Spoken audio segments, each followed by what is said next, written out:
ओम श्री गणेशाय नमः, श्री सरस्वत्यै नमः, श्री मातृपितृचरणकमलेभ्यो नमः, श्री गुरुचरणकमलेभ्यो नमः, श्री कुलदेवताय नमः, श्री इष्टदेवताय नमः, श्री वास्तुदेवताय नमः, श्री स्वस्थानी परमेश्वर्यै नमः।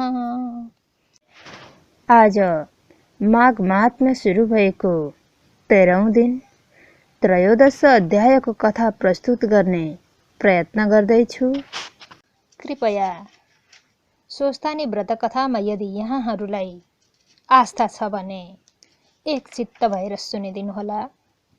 ओम यम ब्रह्मा वरुणेन्द्र रुद्र मरुतस्तुन्वन्ति दिव्यैस्तवैर्वेदै साङ्गपदक्रमोपनिषदैर्गायन्ति यं सामगा ध्यानावस्थित तद्गतेन मनसा पश्यन्ति यं योगिनो यस्तास्तं न विदुषुरासुरगणा देवाय तस्मै नमः। श्रीमच्चन्दनचर्चितोज्ज्वलवपु शुक्लाम्बरा मल्लिका मालालङ्कृतकुण्डला प्रविलसन्मुक्तावली शोभिता सर्वज्ञाननिदानपुस्तकधरा रुद्राक्षमालाकरा वाग्देवी वदनाम्बुजे वसतु मे त्रैलोक्यमाता चिरम्। मुखं करोति वाचालं पङ्गुं लङ्घयते गिरिं यत्कृपातमहं वन्दे परमानन्दमाधवम्। नमो भगवते तस्मै व्यासाय मिततेजसे यस्य प्रसादाद् वक्ष्यामि नारायणकथामिमाम्। नारायण नमस्कृत्य नरं चैव नरोत्तमं देवीं सरस्वतीं व्यासं ततो जयमुदीरयेत्। साष्टाङ्गं नमनं कृत्वा स्वस्थानीं परमेश्वरीं कथां सुदोपमां देव्या श्रुत्वाभीष्टफलं लभेत्। श्री स्वस्थानी परमेश्वरै नमो नमः। 13औं अध्याय प्रारम्भ गरौँ। अथ त्रयोदशोऽध्याय विष्णुद्वारा पार्वतीलाई स्वस्थानी व्रत उपदेश। कुमारजी आज्ञा गर्नुहुन्छ, हे अगस्त्य मुनि, जब शिवजीका नेत्रबाट अग्नि प्रकट भएर कामदेवलाई दग्ध गरायो त्यस बेला महान अद्भुत शब्द निस्कियो र आकाश धरती थर्कियो, कतै लच्कियो। यो देख्दा व्याकुल भएकी पार्वती दुवै सखीहरूलाई लिई तपस्या स्थलबाट आफ्ना घरतिर लाग्नुभयो। आफ्नै छेउमा हुन गएको त्यो भयानक शब्दलाई सुनेर परिवारसहित बसिरहेका हिमालयले पनि विस्मित हुँदै आफ्नी छोरी पार्वतीको सम्झना गर्नुभयो। तपस्यामा लीन हुनुभएका शिवजीको सेवा गर्न आफ्ना दुई सखीसहित गएकी पुत्री पार्वतीको सम्झना गर्दा गर्दै व्याकुलताका साथ आइपुगेको देखेर हिमालयले हतार हतार आफ्ना काखमा राखी नरौ नरौ भन्नुभयो। उता महादेव पनि रतिलाई वरदान दिए पश्चात अन्तर्ध्यान हुनुभयो। यता पार्वतीजी आफ्नो रूप र कर्मलाई धिक्कार्दै बेहोस जस्ती भएर रहन लाग्नुभयो। आफ्ना पितृकुल र मातृकुलका कुलीनतालाई हेर्दै चित्तमा धैर्य लिई समय बिताउनुभयो। उहाँका मनभित्रबाट र मुखबाट भगवान शिवका नामको उच्चारण र शिवको दर्शन पाएका बखतमा भगवान विष्णुको आराधना गर भन्ने वाक्यको स्मरण भइरहन्थ्यो। भगवान शिवका सम्झनामा पार्वतीलाई सधैँ शोकमग्न देखेर पिता हिमालय, माता मेनका, भ्राता मैनाक र अरू उदार चित्त भएका आफन्तहरूले धेरै सम्झाइ बुझाइ गर्दा पनि पार्वतीले शिवजीलाई बिर्सन सक्नु भएन। खाँदा बस्दा सुत्दा हिँड्दा उठ्दा जति बेलै पनि आफ्ना तनले, मनले, वचनले, कर्मले र प्रत्येक चेष्टाले श्री शिवमा अत्यन्त दृढ आस्था राखेर भगवान विष्णुको आराधना गर्ने दृढ सङ्कल्पका साथ श्री पार्वतीले आफूलाई श्री शिवमा समर्पण गर्नुभएको थियो। कुनै एक दिन अमरावतीका राजा देवराज इन्द्रका आग्रहले देवर्षि नारद घुम्दै घुम्दै हिमालयका दिव्य महलमा पुग्नुभयो। पुग्नासाथ स्वागत, आसन, पाद्य, अर्घ्य, नैवेद्य, आचमन, मुखवास गरी हिमालयले नारदजीको पूजा र सत्कार गर्नुभयो। कुशल मङ्गलका वार्तालापपछि आफ्नी पुत्री पार्वतीले शिव सान्निध्य भएर तपस्या गरेको, भगवान शिवको दर्शन पाएको र कामदेवको दहन भएको प्रसङ्गलाई हिमालयले नारदजीका सामु दोहोर्याउनुभयो। जति भएका सबै प्रसङ्ग नारदजीलाई थाहा थियो तापनि हिमालयको वेदनालाई रुचिपूर्वक सुनेपछि नारदजीले भन्नुभयो, हे शैलराज, तपाईँले शिवको पूजन, ध्यान, भजन र सेवा गर्नुहोस्, यतिले नै तपाईँको कल्याण होला। यति भनेर मनले शिवजीको स्मरण गर्दै नारदजी एकान्तमा रहेकी पार्वती भएका ठाउँमा जानुभयो। लोकोपकारी ज्ञानी शिवभक्त समस्त ज्ञानीहरूका शिरोमणि नारदजीले पार्वतीसित यी कुरा भन्नुभयो, हे पार्वती, तिमीले शिवजीलाई अवश्य पाउनेछौ।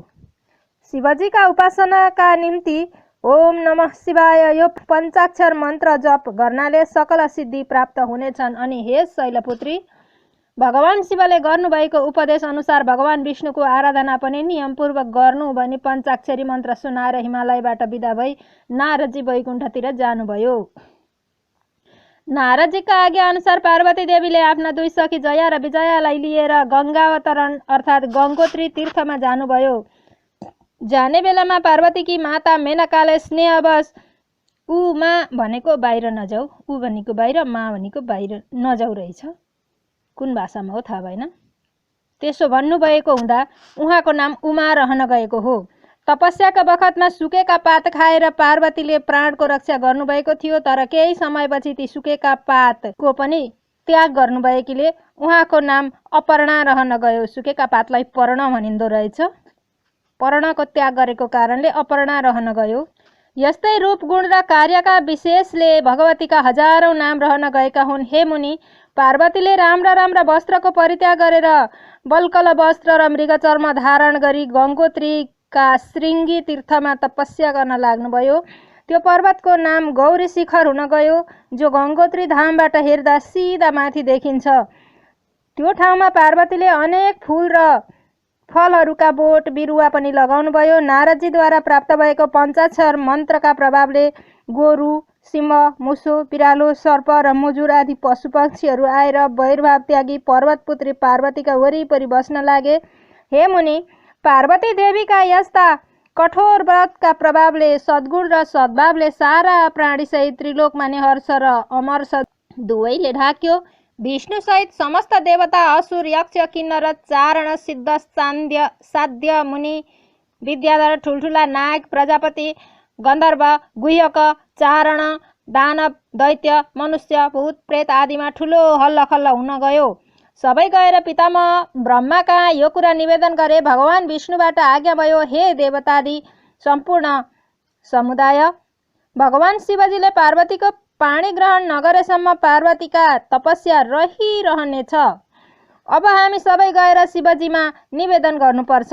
भगवान शिव सबैका स्वामी हुनुहुन्छ अनि दयालु हुनुहुन्छ। यति पनि भगवान विष्णुले ब्रह्मा सहित सबै देवतालाई साथमा लिएर पार्वतीका तपस्या स्थलको मार्ग हुँदै शिवजीका आश्रममा पुग्नुभयो। जहाँ आफ्ना गणहरू सहित शिवजी रहनु भएको थियो, वहाँ पुगेर ब्रह्मा विष्णु सहित इन्द्रादि देवताले नमस्कार पूर्वक भक्तिभावले स्तुति गरे। त्यसपछि भगवान विष्णुले अघि सरेर यसो भन्नुभयो, शम्भो, देवताहरूलाई तारकासुर दैत्यले अत्यन्त कष्ट दिइरहेको छ। हे भगवान, हजुरका औरस पुत्रद्वारा नै उसको मृत्यु हुने वर ब्रह्माबाट पाएको छ र हजुरबाट हामीमाथि कृपा होस्, तारकासुरका अत्याचारबाट हाम्रो उद्धार होस्। हे शम्भो, हिमालयद्वारा गरिने पार्वती देवीका कन्यादानलाई हजुरले दाहिने हातले पाणी ग्रहण गरेर हामीमाथि अनुग्रह होस्। हजुरका निम्ति नै मेनकाका गर्भबाट पार्वतीको जन्म भएको हो। हजुर र पार्वतीबाट जन्मिएका पुत्रबाट जब तारकासुरको वध हुन्छ तब मात्र हाम्रो रक्षा हुन्छ। विष्णु भगवानको यो प्रार्थना सुनेर शिवजीले भन्नुभयो, हे विष्णु, हे देवगण, विवाह भनेको ठुलो बन्धन हो अनि विषयलाई त्याग्नु नै ठुलो कल्याण हो। तर पनि तपाईहरूका उद्धारका निम्ति म शिवाको पाणी ग्रहण गरौँला, निश्चिन्त हुनुहोस्। भगवान शिवजीका यी वचन सुनि प्रसन्न भएका ब्रह्मादि देवता आफ्ना आफ्ना लोकमा जानुभयो। यी कथा सुनिसकेपछि मनमा अति आनन्द मानी भगवान शिव र भगवती पार्वतीलाई हृदयका आसनमा राखी अगस्त्य मुनिले कुमारजीसित प्रश्न गर्नुभयो, हे कुमारजी, शिवजीका आज्ञा अनुसार पार्वतीले श्री विष्णुको आराधना गर्नुभएको र भगवान विष्णुबाट पार्वतीले पाउनुभएका उपदेशको पुण्य प्रसङ्ग जो हो त्यो सुन्नका निम्ति मेरो मन अत्यन्त लालायित भइरहेको छ। कृपा गरी मेरो इच्छा पूर्ण गराइदिनुहोस्। अगस्त्यजीको यो आग्रह सुनि अत्यन्त प्रसन्न भएर कुमारजी आज्ञा गर्नुहुन्छ, हे अगस्त्य मुनि, भगवान शिवबाट पार्वतीलाई श्री विष्णुको आराधना गर्नु र उहाँबाट प्राप्त भएको उपदेशलाई पालना गर्नु भनी भगवान शिव अन्तर्ध्यान हुनुभएको, काम दहन भएको, त्रासदी अवस्थामा पार्वती बाबा आमासित गएको, नारदजीद्वारा पञ्चाक्षर मन्त्रको उपदेश पाएर गङ्गोत्रीका श्रृङ्गी तीर्थमा गएर पार्वती पुनः तपस्यामा लागेको पुण्य चरित्र मैले सुनाइसकेँ। त्यसै श्रृङ्गी पर्वतमा पार्वतीजीले श्री शिवको आज्ञा सिरोपर गरी भगवान विष्णुको आराधना गर्न लाग्नुभयो। भगवान विष्णु कहिले प्रसन्न हुनुहुनेछ र दर्शन तथा उपदेश पाउली भन्ने आशयले नाना प्रकारका व्रत, उपवास, दान, स्नान, जप, पाठ, पूजा आदि कृत्यहरू नियमपूर्वक गर्दै श्री विष्णुका दर्शनका लागि पार्वती दृढ रहनुभयो। तिनका भक्ति, उपासना र तपले प्रसन्न हुनुभएका भगवान विष्णु 4 हातमा शङ्ख, चक्र, गदा र पद्म धारण गरी पार्वतीका सामुमा प्रकट हुनुभयो। पार्वतीले पनि हर्षोल्लासका साथ भगवानको स्तुति गर्नुभयो। प्रसन्न हुनुभएका भगवान विष्णुबाट पार्वतीलाई इच्छित वर माग्नका निम्ति आज्ञा भयो। यस्तो आज्ञा पाएर पार्वतीले श्री महादेव स्वामी पाऊँ भनी वरदान माग्नुभयो। पार्वतीको यस्तो इच्छा बुझी श्री विष्णुबाट आज्ञा भयो, हे पार्वती, तिम्रो मनोकामना पूर्ण होस् भन्नका निम्ति कुनै पनि तीर्थ, व्रत, दान, धर्म, तप, जप आदिले प्राप्त गर्न नसकिने सर्वोत्तम व्रत जो छ त्यो तिमीलाई बताउँछु, जुन गर्नाले आफूले चिताएको प्रत्यक्ष पूर्ण हुन्छ। तिमीले विधिपूर्वक यो व्रत गर्यौ भने अवश्य पनि श्री महादेव स्वामी पाउली। जुन महान व्रतलाई श्री स्वस्थानी परमेश्वरीको व्रत भनिन्छ। हे गिरिराजपुत्री, म तिमीलाई यो व्रत गर्ने समय, विधि र महिमा बताउँछु, चित्त लगाएर सुन। प्रत्येक संवत्सरमा आउने पौष शुक्ल पूर्णिमाका दिनदेखि यो व्रतको प्रारम्भ गर्नुपर्छ। पौष कृष्ण चतुर्दशीकै दिन हात गोडाका नङ काटी मन, वचन र कर्मलाई पवित्र राखी एक भक्त रही नित्य प्रातःकालमा स्नान गरी नित्य मध्याह्नकालमा श्री महादेव सहित श्री स्वस्थानी परमेश्वरीको पूजा गर्नुपर्छ। महादेवको पूजा गर्दा पवित्र ठाउँबाट ल्याइएको बालुवाको शिवलिङ्ग बनाई पञ्चोपचार अथवा षोडशोपचार अथवा जुटाउन सके जति उपचारले नित्य मध्याह्नकालमा पूजा गरेर धूपबाती, पुष्पाञ्जली, आरती गरेर तिलकपाती लगाई प्रसाद लिनुपर्छ। श्री स्वस्थानी परमेश्वरी सहित बालुकामय शिवलिङ्गमा श्री महादेवको नित्य पूजा गरी महिना दिन पुगेपछि अर्थात् माघ शुक्ल पूर्णिमाका दिन व्रतको समाप्ति अर्थात् उद्यापन गर्नुपर्छ। चाहिने आवश्यक सामग्रीमा प्रसादका निम्ति 108 रोटी अथवा मालपुवा, नङले उगारेका अक्षता ती पनि 108 को सङ्ख्यामा, बेलपत्र 108, गलामा लगाउने सूत्र डोरा 108, 100वटा धागाको डोर अनि 8वटा धागाको डोर, यो भनेको काँचो धागाको डोर, सिङ्गो अथवा कुडका सुपारी, ल्वाङ, सुकमेल, अलैँची, काजु, छोकडा, नरिवल, किसमिस, बदाम आदि सबै 108 को सङ्ख्यामा, आरती गर्ने बाती 108, पान 108, भेटी 108, विभिन्न प्रकारका पुष्प 108, फल 108, जुटाउन सक्दा 108, नसके यथाशक्ति उपचारहरू तयार पारी श्री स्वस्थानी परमेश्वरीलाई मनले, वचनले, कर्मले भक्ति पुर्याएर समर्पण गर्नु अनि ढोग्नु। हे पार्वती, पूजा मण्डपका मध्यभागमा शुद्ध धातु वा माटाको पूर्ण घडा स्थापना गरी तामाको पूजा थालीमा ओमकार सहित अष्टदल लेखी घडामा राख्नु। थालीका वरिपरि दिक्पाल सहित स्वस्थानी देवीका उपासक र अङ्गरक्षकहरूको पूजा गरिसकेर थालीका माझमा लेखिएको ओमकारमा श्री महादेव सहित श्री स्वस्थानी परमेश्वरीको स्वरूपलाई सम्झिएर गङ्गा जलले स्नान गराउनु। आवाहनादि उपचार, आवाहन, आसन, पाद्य, अर्घ्य, आचमन, पुनराचमन, स्नान, पञ्चामृत स्नान, शुद्धोदक स्नान, वस्त्र, चन्दन, अक्षता, पुष्पमाला, पुष्प, वस्त्राभूषण, वस्त्राभूषण भनेको वस्त्र, उपवस्त्र, चोलीका उत्तरीय, श्रीखण्ड, चन्दन, सिन्दुर, टीका, चुरा, धागो आदि श्रृङ्गारिक वस्तुहरू, नैवेद्य, मुखवास, आचमन आदि यथाशक्ति अर्पण गर्नु। आरती पश्चात अर्घ्य समर्पण गर्नु। पूजाका आरम्भमा गरिएको जो ध्यान हो त्यो पूजा समाप्तिमा पनि गर्नु। पूजाको प्रारम्भ र समाप्तिमा श्री स्वस्थानी परमेश्वरीका स्वरूपको ध्यान गर्ने यस्तो मन्त्र छ। अष्टासु च दलेष्वेव मातृकाष्ठस्थिता स्मृता खड्गं त्रिशूलं चोर्ध्वं च वामे च वरमुत्पलम् चतुर्भुजा त्रिनेत्रा च सर्वालङ्कारभूषिता सुवर्णबद्धिका साभं स्वस्थानी जगदीश्वरीम्। हे पार्वती, स्वस्थानी परमेश्वरी भनेकी अष्टदलमा अष्टमातृका बसेकी, हातमा खड्ग, त्रिशूल, वर र नीलोत्पल लिएकी, चार बाहु र त्रिनेत्रले युक्त भएकी, नाना अलङ्कारले सुशोभित भएकी, सुवर्णभन्दा पनि अधिक पीत वर्णकी, शोभा नै शोभाले युक्त भएकी छिन्। यस्ती परमेश्वरीको ध्यान गर्नु र हे वरदायिनी ईश्वरी भन्दै चिताएको वर माग्नु। त्यसपछि चढाइएका उपचारहरू क्रमैसित झिक्नु र 108 बाट 8-8का भाग एउटा पात्रमा शुद्ध सेतो रुमाल ओछ्याई त्यसमाथि ती सबै 8-8का नैवेद्य लगाई शुद्ध पिताम्बरका रुमालले ढाकेर श्री स्वस्थानी परमेश्वरीका प्रसादका रूपमा भक्ति र आदरका साथ आफ्ना पुरुष अथवा पुत्र अथवा मित्र पुत्रलाई श्रद्धापूर्वक अर्पण गर्नु। तीमध्ये कोही पनि नभए मेरो व्रत पूर्ण होस् भनी साली नदीमा अथवा अरू कुनै पनि नदी सरोवरमा लगी विसर्जन गर्नु। 100-100का भाग जो छन् प्रसाद ग्रहण गर्नु। त्यो रात जागृत रही भजन कीर्तन गायन वादन नृत्य र परमेश्वरीका पुण्य कथाको श्रवण गर्नु। अन्य भक्तजनमा पनि यथाशक्ति प्रसाद बाँड्नु।